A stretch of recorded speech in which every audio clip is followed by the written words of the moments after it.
আজকে শেখ হাসিনার ফাঁসির অর্ডার এসে খুব আনন্দ লাগতেছে, মিষ্টি খাইতেছি, মনে খুব খুশি আজ।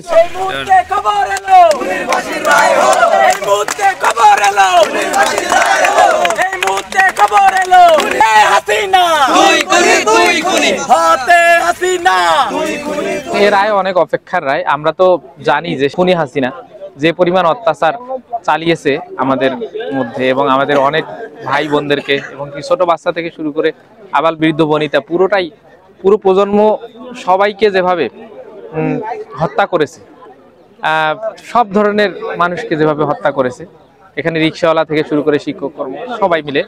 তো এই রায়টা আসলে সবার জন্য, সেই শহীদদের পরিবারের জন্য এবং আমাদের জন্য, আমরা যারা আন্দোলন করেছি সবার জন্য, পুরো বাংলাদেশের মানুষদের জন্য অনেক আনন্দের, অনেক খুশির। আমরা হয়তো মিষ্টি বিতরণ করতেছি, আমাদের পারিপার্শ্বিক ছোট যতটুক পাচ্ছি মিষ্টি বিতরণ করতেছি, এটা আনন্দের বহিঃপ্রকাশ হিসেবে, কিন্তু এটুকুতেই এই আনন্দ প্রকাশ করার মতো না। আরো আনন্দিত আমরা হব, আরো খুশি হব যখন এই রায় বাস্তবায়ন হবে ইনশাআল্লাহ। আমরা চাই ইন্টারপোলের মাধ্যমে হোক বা যেভাবে হোক, শেখ হাসিনা খুনি হাসিনাকে নিয়ে এসে ওনাকে যেন ফাঁসির ব্যবস্থা করা হয়। দীর্ঘদিনের জমানো ক্ষত, 17 বছরের আবরার ফাহাদ থেকে শুরু করে বিশ্বজিৎ থেকে শুরু করে, এগুলো আমাদের এক একটা ক্ষত। শাপলা গণহত্যা, শাহবাগ কায়েম করা, বিডিআর হত্যাকাণ্ড, সর্বশেষ জুলাই গণহত্যা, তো সবকিছুর এক একটা আবেগ। এই আবেগগুলো আসলে 16 কোটি মানুষের, ওই যে তাদের গানই এখন তাদের রায়, যে 16 কোটি মানুষের একটাই ডিসিশন, সেটা হচ্ছে শেখ হাসিনার ফাঁসি। এবং সেটাই আমাদের কাছে আজকে চূড়ান্ত, আমরা ওইটাকে অ্যাকসেপ্ট করছি আর কি। আর ব্যক্তিগত জায়গা থেকে যদি বলি যে আমার মতো এমন শত শত হাজার হাজার পরিবার আছে যাদের সেই পরিবারগুলোকে নষ্ট করে দেওয়া হয়েছে। আমি 2019 থেকে আমার সুস্থ সবল বাবাকে কিন্তু এখন পাগল প্রায়, কিছু জানে না বা দুনিয়ার কোনো অনুভূতি তার ভিতরে ইয়ে করতেছে না। শুধুমাত্র তার দোকানের সামনে একটা জামাতের পোস্টার ছিল, দোকানের সামনে তাকে ডাবল মাস্টার্স পাস একটা ব্যক্তিকে কোমরে দড়ি বেঁধে টানতে টানতে নিয়ে গেছিল। সেই মোমেন্টটা তো আমি এখন পর্যন্ত ফিল করি।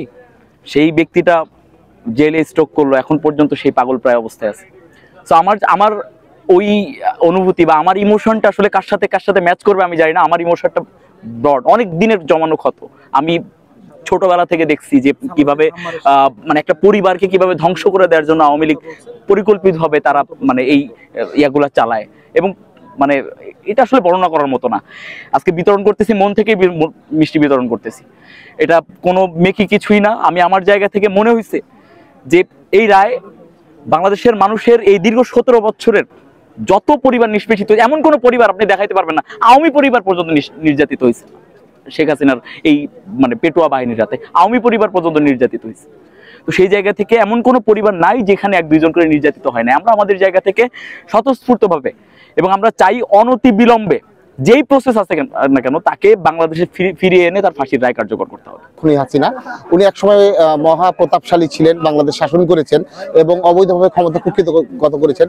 ছাত্র জনতার মিছিলে নির্বিচারে গুলি চালিয়েছেন, হাজারো মানুষকে গুম করেছেন এবং শিক্ষার্থীদেরকে কণ্ঠকে রুদ্ধ করার জন্য ক্যাম্পাসগুলোতে ছাত্রদেরকে লেলিয়ে দিয়ে এখানে একটি ত্রাসের রাজত্ব কায়েম করেছিলেন। সেইখান থেকে তাকে পালিয়ে যেতে হয়েছে। পালিয়ে গেলেও যে তিনি বিচারের আওতার বাইরে থাকবেন তা নয়, তার যে বিচার হয়েছে এবং যে রায় হয়েছে, এই রায়ে আমরা শিক্ষার্থীরা যারা জুলাই আগস্ট অভ্যুত্থানে আমরা যারা রক্ত দিয়েছি, যারা বিভিন্ন সময় গুম হয়েছে, এবং আমি মনে করি যে এই বিজয়টি যারা তাদের সন্তানকে হারিয়েছে, যে পিতা যেই সন্তানটি তার বাবাকে হারিয়েছে ফ্যাসিবাদ বিরোধী আন্দোলনে, দীর্ঘ আন্দোলনে, তারা কিছুটা মানসিক স্বস্তি পেল যে বিচারের আওতায় কেউ নাই, এবং এটি একটি মাইল ফলক হয়ে থাকবে যে সে রাষ্ট্রপ্রধান হোক, যদি অপরাধ করে থাকে তাহলে তাকে অবশ্যই শাস্তির আওতায় আসতে হবে।